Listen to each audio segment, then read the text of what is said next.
I have to talk about it. వాళ్ళ life గురించి మాట్లాడదాం అనుకుంటున్నా. Let's do it man, let's do it. First thing, Gen Z fellows life is all about full of distractions and full of hurdles. అంటే వాళ్ళు ఏ side పోవాలన్నా కానీ ఆ hurdles, ఆ డిస్ట్రాక్షన్స్, ఇంకేదో జరిగేస్తుంది ఖచ్చితంగా అని చెప్పి ప్రిడిక్ట్ చేసి ఎక్కడైతే వాళ్ళు కూర్చున్నారో అక్కడే కంఫర్టబుల్గా కూర్చుంటున్నారు, ఎక్కడికి మూవ్ ఆన్ అవ్వట్లేదు. Like they are literally just going with flow. ఆ ఫ్లో అనే మాట కూడా కరెక్ట్గా అది కూడా తెలియదు. వాళ్ళకి ఏం చేస్తున్నారో వాళ్ళకి అర్థం కావట్లేదు ఫస్ట్. బికాస్ ఆఫ్ చెప్పాను కదా, చిన్నప్పటి నుంచి వాళ్ళకి అన్నీ ఒక డిస్ట్రాక్షన్స్, అన్నీ హడల్సే. అంటే ఫస్ట్ థింగ్, వీళ్ళ నుంచే మొబైల్ రావడం మొదలుపెట్టింది, దానికి ఒక రకంగా అడిక్ట్ అయ్యారు.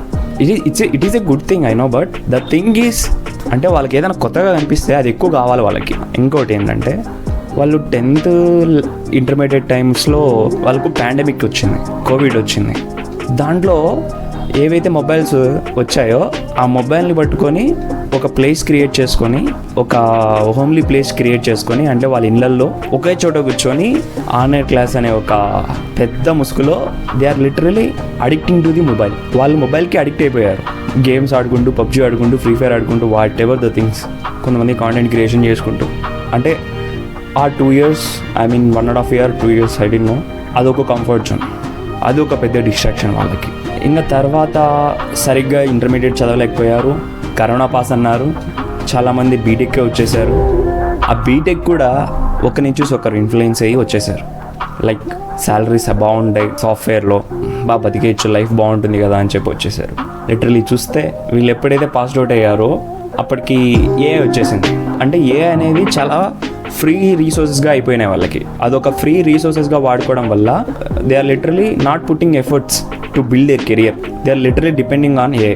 ఇలా డిపెండ్ అవ్వడం వల్ల వాళ్ళకి వాళ్ళు అన్యాయం చేసుకుంటున్నారు అని వాళ్ళకి తెలుసు, నేను చెప్తున్నా నాకు తెలుసు, వింటున్నా మీకు తెలుసు. అలా అని చెప్పి వాళ్ళు కొన్ని మంచి పనులు చేస్తున్నారు. They are literally avoiding the alcohol, they are focusing on fitness and healthy diet. అంటే జిమ్కి వెళ్తున్నారు, జిమ్కి వెళ్ళమాయా అంటారు, జిమ్కి వెళ్తున్నారు ఈ Gen Z ఫెలోస్. ఆ విషయంలో మాత్రం ఒప్పుకోవాల్సిందే.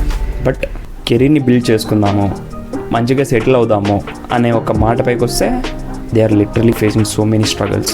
ఈవెన్ వాళ్ళకి ముందే చిన్నప్పుడు ఇది తెలిసింటే కానీ వాళ్ళు పాపం చదువుకోకుండా మేబీ లైక్ లైఫ్ అనేది ఒక వేరే పాత్రలో పోయేది అనుకుంటున్నాను నేను.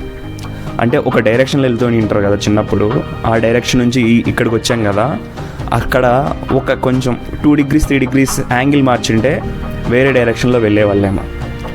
Like why want we study, ఎందుకు చదవాలి, బిజినెస్లోకి వెళ్ళింటే బెటర్ కదా, ఫార్మింగే చేసుకుంటే బెటర్ కదా అని నేను చెప్పడానికి కామెడీ అనిపించచ్చు, బట్ కనెక్ట్ అయ్యే వాళ్ళు చాలామంది ఉన్నారు.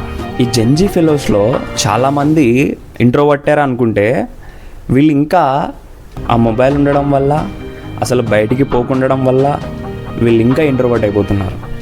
They don't know how to speak in public, they don't know how to give presentations in like you know in front of students or in front of colleagues, whatever it may be. Dais ఎక్కాలంటే భయం, ఎందుకంటే ఇంకా stage fear అనమాట. ఇలా వాళ్ళకి 1 కాదు 2 కాదు, చాలా అంటే చాలా మైనస్ పాయింట్లు ఉన్నాయి. బట్ వాళ్ళు ఏదైనా ఒకటి అనుకుంటే అది ఖచ్చితంగా సాధిస్తారు. But it will take time in this era of competition. Okay, నేను ఎందుకు ఇవన్నీ చెప్పాలనుకుంటున్నా అంటే just I'm showcasing the hurdles and distractions of Gen Z fellows, అంతే. వాళ్ళ గురించి చెప్పాలని కాదు, వాళ్ళు ఏవైతే ఫేస్ చేశారో, ఫేస్ చేయబోతారో, ఫేస్ చేస్తున్నారో అవి చెప్పాలనుకున్నా. One last thing, I want to say this thing, very important thing. కర్త కర్మ క్రియ అన్నీ వాళ్ళే, లిటరలీ అన్నీ వాళ్ళే. So sad if you know this. Okay, I think yeah you got it man. చాలా ఎక్కువైపోయింది ఇప్పటికే. Okay, yes, this is Dilip Kumar signing of.